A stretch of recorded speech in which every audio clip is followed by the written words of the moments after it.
أعوذ بالله من الشيطان الرجيم. بسم الله الرحمن الرحيم.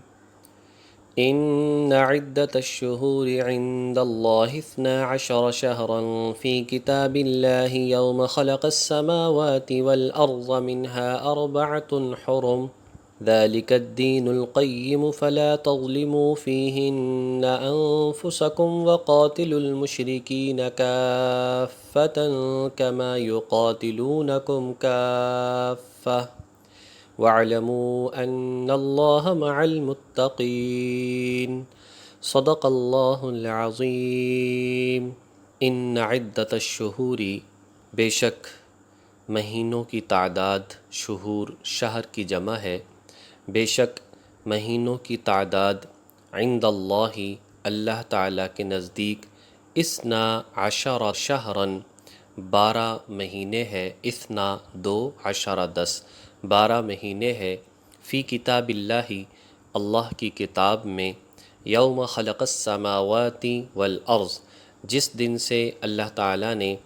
آسمان و زمین کو پیدا فرمایا، منہا 4 حرم ان میں سے، ان 12 مہینوں میں سے 4 حرمت والے ہیں، ذالک الدین القیم یہی دین مستقیم ہے، یہی سیدھا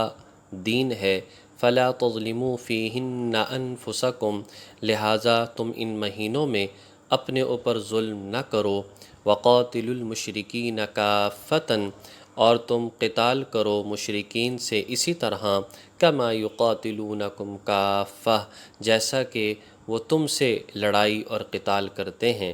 وَاعْلَمُوا أَنَّ اللَّهَ مَعَ الْمُتَّقِينَ اور خوب جان لو کہ بے شک اللہ تعالیٰ پرہیزگاروں کے ساتھ ہے۔ اس آیت کریمہ میں اللہ تبارک و تعالیٰ نے یہ بات ارشاد فرمائی کہ جب سے اللہ تعالیٰ نے اس کائنات کو بنایا، تخلیق فرمایا، اسی وقت سے سال کے 12 مہینے بنائے، اور جو اسلامی سال ہے، اسلامی سال ہم اس لیے کہتے ہیں کہ اس سے ہماری عبادات منسلک ہوتی ہیں۔ جو چاند کا سال کہلاتا ہے، چاند کے مہینے کہلاتے ہیں، انہیں ہم اسلامی مہینے اس لیے کہتے ہیں کہ اس سے ہماری عبادات کا تعلق ہے۔ حج ہے تو انہی مہینوں کے ساتھ ہے، زکوٰۃ ہے تو اسی طرح سال پورا ہو تب ہے، کسی نے عدت پوری کرنی ہے انہی مہینوں کو دیکھا جائے گا، تو اس طرح سے، ورنہ تو سورج اور چاند دونوں ہی اللہ کی مخلوق ہیں۔ بس اگر دیکھا جائے تو فرق یہ ہے، جب ہم وقت کا حساب لگاتے ہیں تو پھر سورج کو دیکھتے ہیں، فجر کب ہوگی، ظہر کب ہوگی، عصر مغرب کب ہوگی، اور جب ہم دنوں کا حساب لگاتے ہیں تو پھر چاند کو دیکھتے ہیں کہ تاریخ کیا ہے۔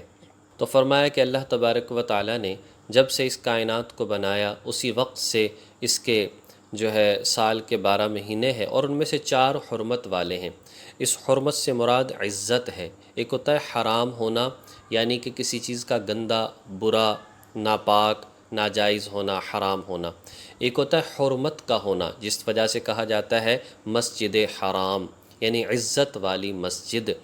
اسی طریقے سے یہ مہینے عزت والے کہ ان میں گناہوں کا کرنا ویسے بھی حرام ہوتا ہے، لیکن ان مہینوں میں گناہ کی شناعت اور برائی اور زیادہ بڑھ جاتی ہے۔ وہ مہینے 4 ہیں، ذوالقعدہ، ذوالحجہ، محرم اور رجب۔ یہ اللہ تبارک و تعالیٰ نے اسی وقت قرار دیے جب اللہ تعالیٰ نے اس کائنات کو بنایا ہے۔ فی کتاب اللہ یہ معاملہ سارا اللہ تعالیٰ کی کتاب میں محفوظ ہے۔ کتاب سے مراد لوح محفوظ ہے۔ لوح محفوظ کہا جاتا ہے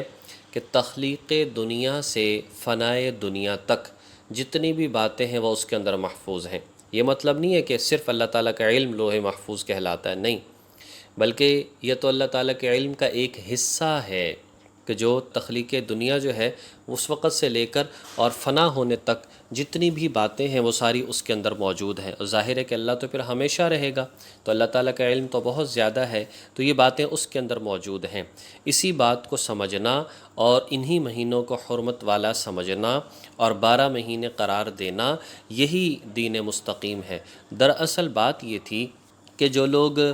حضرت ابراہیم علیہ السلام کی اولاد سے تھے، مکہ میں وہ لوگ بھی موجود تھے جب ابراہیم علیہ السلام نے بنایا، خانہ کعبہ کی تعمیر فرمائی، اور اس طریقے سے جب وہاں پر رہے اسماعیل علیہ السلام، قبیلہ بنو جرہم میں پھر ان کا نکاح ہو گیا، تو اس طرح سے بہت سارے لوگ ایسے تھے۔ یہ لوگ تو پھر ظاہر ہے کہ حج کو عبادت سمجھتے تھے، اور اسی طرح سے مسجد کی بڑی تعظیم کرتے تھے، اور ان 4 مہینوں کو بڑا حرمت والا بھی سمجھتے تھے۔ لیکن کچھ لوگ اور جو یہاں کے رہنے والے اور وہ شرک کرنا شروع ہو گئے، تو ان میں پھر اور ان دونوں کے درمیان پھر اختلاف ہونا شروع ہو گیا۔ کبھی یہ کہتے حرمت والے مہینے کوئی اور ہوں گے، کبھی یہ جو ہے مہینوں کی تعداد کو بڑھا دیتے کہ جی بس اس سال جو ہے وہ 13 مہینے ہوں گے یا 14 مہینے ہوں گے، کبھی کہتے جی اس سال کے بس 11 مہینے ہوں گے۔ تو اس طرح سے وہ ایسے تغیر اور تبدل کیا کرتے تھے۔ یہ تو تھا مہینوں کے اعتبار سے۔ سال کے اعتبار سے بعض اوقات اس میں اور زیادہ بھی کرتے، جس کو ذکر فرمایا اگلی آیت کریمہ میں، انما النسیء، اور یہ مہینوں کو آگے پیچھے کر دینا، زیادۃ فی الکفر، یہ تو کفر میں ایک مزید اضافہ ہے، یضل بہ الذین کفروا، جس کے ذریعے کافروں کو گمراہ کیا جاتا ہے، یحلونہ عاما ویحرمونہ عاما، یہ لوگ اس عمل کو 1 سال حلال کر لیتے ہیں اور 1 سال حرام قرار دیتے ہیں، لیواطئوا عدۃ ما حرم اللہ، تاکہ اللہ نے جو مہینے حرام کیے ہیں ان کی بس گنتی پوری کر لیں، فیحلوا ما حرم اللہ، اور جو بات اللہ نے حرام قرار دی تھی اسے حلال سمجھ لیں۔ زین لہم سوء اعمالہم، مزین کر دیا ہے ان کے لیے ان کے برے اعمال کو، یعنی شیطان نے مزین کر دیا ہے ان کے لیے، خوبصورت بنا دیا ہے کہ یہ کام جو تم کرتے ہو بہت اچھا ہے۔ واللہ لا یہدی القوم الکافرین، اور اللہ تعالیٰ کافر لوگوں کو ہدایت نہیں دیتا۔ نسی کا لفظ آیا، نسی سے مراد یہاں پر یہ ہے کہ لوگ بعض اوقات اپنی کوئی جنگ کرنی ہوتی، اپنی کوئی مرضی ہوتی، کسی سے بس برداشت نہیں ہو رہا اور دشمنی ہے، غصہ ہے، تو کہتے، اور اگر مہینہ بالفرض جو ہے ذوالقعدہ کا چل رہا یا اسی طریقے سے جو ہے وہ محرم کا چل رہا، تو یہ کہتے نہیں یہ محرم نہیں ہے،